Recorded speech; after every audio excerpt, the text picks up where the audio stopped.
This video is about investing in an uncertain world.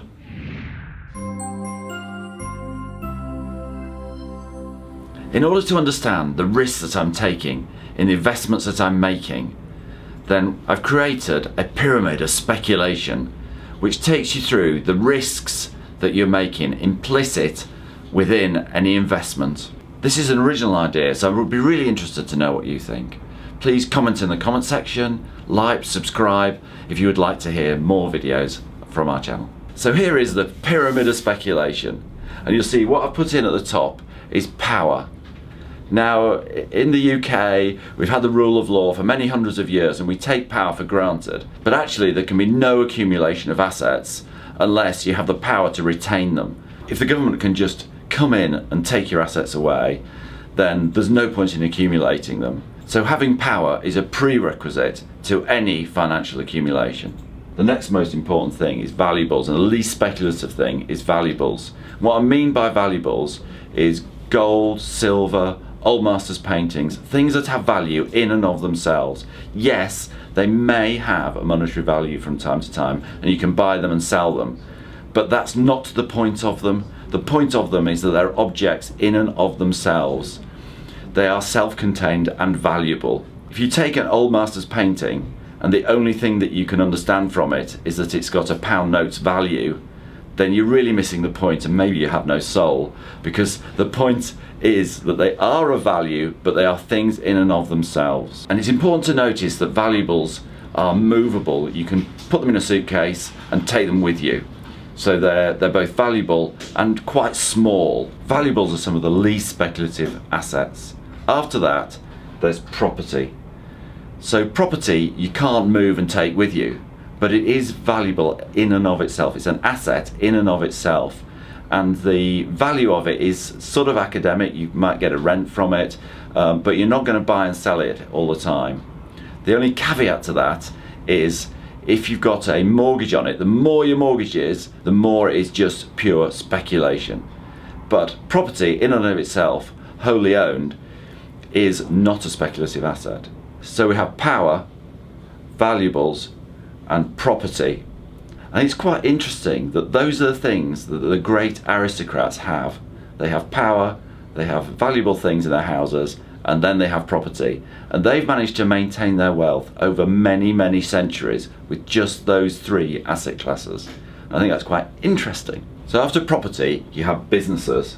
Now, businesses are valuable in and of themselves, just like property. But there is a big difference, because although businesses have plant and machinery, they have fixed assets, they do have real assets, but the value of a business is not just about its assets. It's about the people, the know-how, the patents, the customers, all the things that make a business work. And those things are, in and of themselves, less tangible than, say, a property. But when you have a business, you're not thinking about its value all the time. And its value, yes, at the end of the day, you can sell it for some money, but you try and grow and cherish and develop your business out with its financial value. So it's not a speculative asset, it is a real asset, but also slightly more speculative. After businesses, we've got stock market investments. And you'll see I've put in a squiggly line there. Everything above that line is not financial, but everything below that line is financial. Now, you could say that stock market investments are just businesses, because they are. They're businesses that are quoted on the stock market. And I think the difference between a financial asset and just a non-financial asset is not whether it's quoted on the stock market. It's in the brain of the person who's investing in it. So if you're like Warren Buffett and you buy shares expecting them to own them forever, and you don't care if the stock market closes for 10 years, then what you're buying is a business and not a stock market investment. But if you're more like me and you check your share price every day, or you buy a share hoping that it'll increase in value, then it becomes much more speculative, and you're really speculating on whether it will increase in value. And although there is an element of real asset in that there is a business, the actual value of that can go up and down every day, and it's much more speculative because it can go up almost infinitely if the stock market's really happy about things, and it can go down to almost nothing. So the amount that it can go up and down is huge, and there have been times when shares have gone down by 20% in a day or by 50% over a few months, and that is a much higher level of speculation. So after stock market investments, it quite surprised me where I wanted to put the next thing. But the next thing is currency. So that's money that's in your bank account, cash in hand, all that sort of thing. So why do I think that is more speculative than the stock market? Because the stock market goes up and down every day, whereas the money in your pocket doesn't go up and down every day. Well, that's because the money in your pocket goes down every day. Currency has no base value. The only reason that we accept money is that we know that somebody else will accept it. It is pure confidence. And the government can print as much of it as it wants. And it doesn't even have the printing presses to restrict it, because it can print money electronically. And it has. So if you take the American currency on which everything is based, they've, over the last 10 years or so, they've created 5 times more currency. So in terms of long-term value, money is really, really bad. So here I've got a 10 shilling note, which is 50p in new money, and I've got a £10 note. And you'll see they look really similar. They're the same colour, they've got 10 on them, they've got the Queen's head on. The 10 shilling note went out of circulation in 1971. At that time it bought twice as much as a £10 note does now. So 25p in 1971 buys the same as £10 now.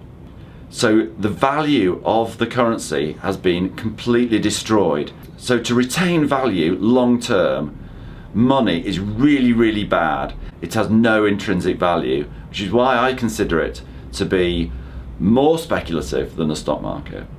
The next most speculative thing is debt. Debt that is owed to you, so therefore is an asset for you, but owed by somebody else. And that can become in many forms. Most pension funds will have debt in them. They'll have money that's owed by the government, by big companies, and even actually when you put money into the bank, all you're getting is a debtor, because the bank owes you that money back. And debt is more speculative than money and currency because there's double jeopardy. You've got the risk that the currency will be devalued, and also you've got the risk that you won't be repaid. And debt is a zero-sum game. For everybody that owns debt, there's somebody that owes debt. If you take the economy as a whole, almost infinite amount of debts can be created. And the way that the economy grows and shrinks in a recession and a boom is through the debt cycle.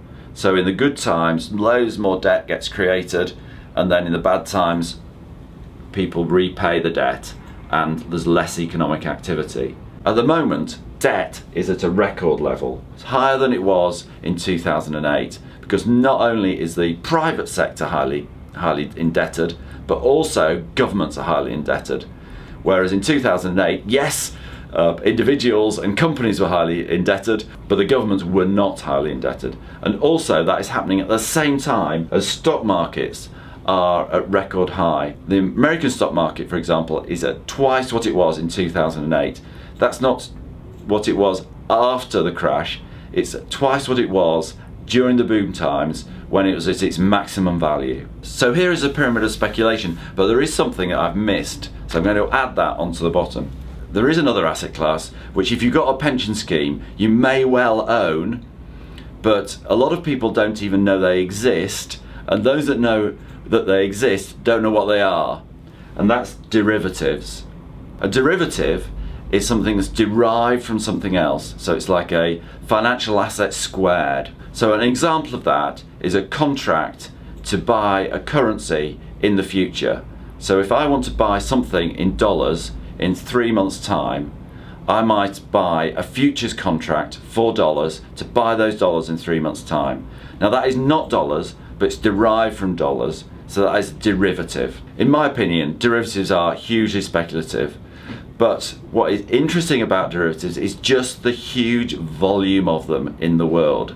So if you take the whole economy of America, Europe, and Japan, then the total derivative markets is somewhere between 10 and maybe even more, maybe 20 times the total economies of those countries for a whole year. It's absolutely huge, and it's probably the ultimate speculative asset that is undermining the economy at the moment. This is the pyramid of speculation. This is not financial advice, because what it does is it gives you some context where you can judge your finances and you can consider if you're making the risks that are appropriate to you. Only you can decide with your advisors whether the risks are appropriate to you or not. But I find it really useful. And one of the things, because the stock markets are so high, I've sold one or two shares and I've put them into currency. What I've done is reduce my risk on the stock market, but almost guaranteed myself to lose money on the currency. So that's no good.